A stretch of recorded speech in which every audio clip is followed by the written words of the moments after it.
So papa ibihe byiza cyane rero kuri mwe mwese mudahwema kutugaragariza ndetse no kutwereka yuko tubana bya buri munsi papa wanje. So guys, no kuvuga ngo uyu munsi ubwo narimo nikatisha mu mihanda papa nibwo naje kubona ibintu bijyanye na Davido. Hey bro, kandi twite twigarukira kuri Davido akoze ibitangaza bitarakorwa n'undi muntu inshuro ya kenshi bro.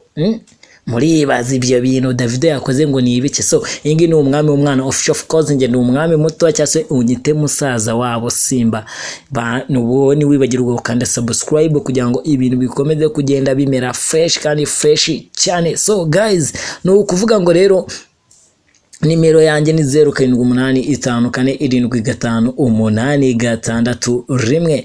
So Davido yujuje tu arena, oya ndanimba beshya yako ni tu arena cyangwa se 02 arena yo mu Bwongereza ubugira gatatu. So ubwa mbere no muhanza bikoze ndaje ngene mbabwira n'umwaka n'igihe, kuko Davido ndabyibuka neza yigeze kubikora mu mwaka wa 2019 na muhumbi 2022 n'ubu ngubu rero yongeye arahakomagura. Davido numwe mu bahanzi ubu ngubu navuga yuko bafite ibitaramo bigiye bitandukanye hirya no hino ku isi.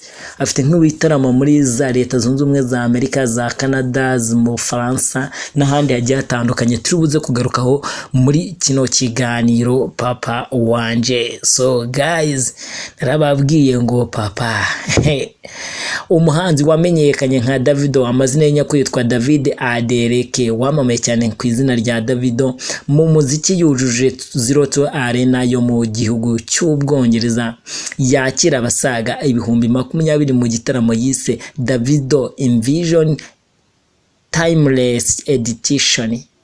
Ibazi ibundi ahangaya yitiriye in Timeless na album Davido iruka gusohora irimo indirimbo nkaza Invisible ndakeka murayizi.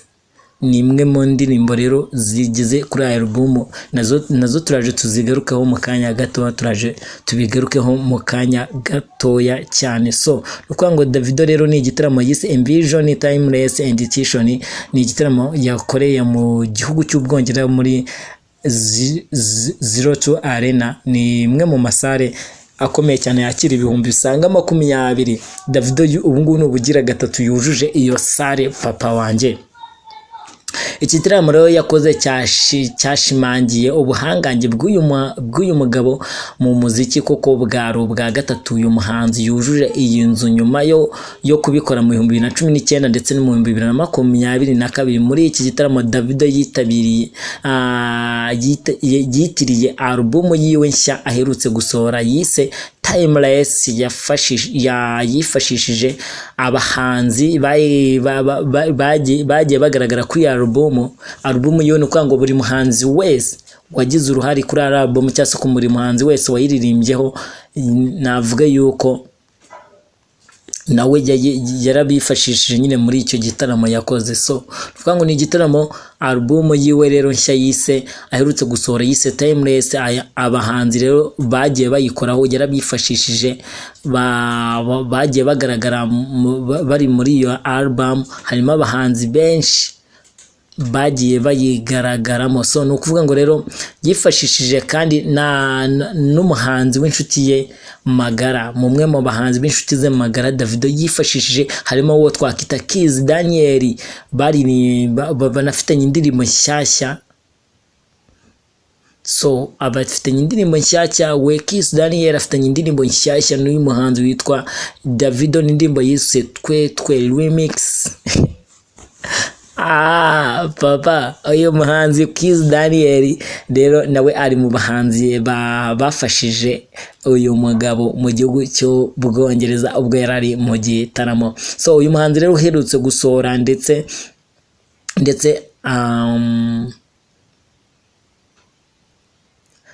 aherutse gusohora boro bita niba ngo ni Mariver, amaze igihe gitoya asinyishije muri Davido Music.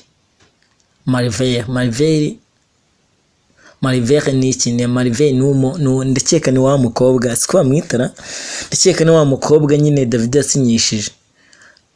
ni wa mukobwa yasinyishije muri Davido Music World, ni rebo nshyashya uyu muhanzi yakoze igiye kujya irebera inyungu z'abahanzi. Harimo umubebi yasinyishije rero witwa Marifaya, nawe mu bagiye kumufasha muri cya gihugu cy'Ubwongereza, navuga ko Davido arimo. So byatangiye rero navuga ko n'umwe mu bahanzi Davido yatangiye kurebera inyungu ze, yaririmbye indirimbo zirimo zigize album yiwe yise Timeless, zirimo Unavailable, imwe mu ndirimbo zakunzwe cyane, n'indirimbo bita Fair No Money, ndetse n'izindi. Uyu muhanzi w'imyaka 31 akaba umubyeyi w'abana 4 nyuma yo kuba yarataramiye mu Bwongereza, ategerejwe mu bindi bihugu birimo Ubufaransa tariki ya 31 no hano Davido azajya kuririmba tariki 31 Mutarama Leta Zunze Ubumwe za Amerika, tariki ya 17 ndetse n'itariki ya 24 Mata, ndetse na Canada tariki ya 19 Mata mu 2024. Ibi ngibi ni bimwe mu bitaramo Davido afite hariya mu gihugu cy'Ubwongereza. So si ibyo ngibyo gusa, navuga ko mu kanya turi buze kugaruka ku rwibutso rwa Green P afite ku bukwe bwa mukuru we The Ben. Chris Easy yigarama ibyo kwinjira muri 1.55 ya coaching ye. Ayo ngo ni amakuru ari mu bubiko bwacu dufite kubagezaho uko byagenda uko ariko kose. Papa wanje we nibagirwe ukanda subscribe kugira ngo ibintu bikomeze kugenda bimera fresh.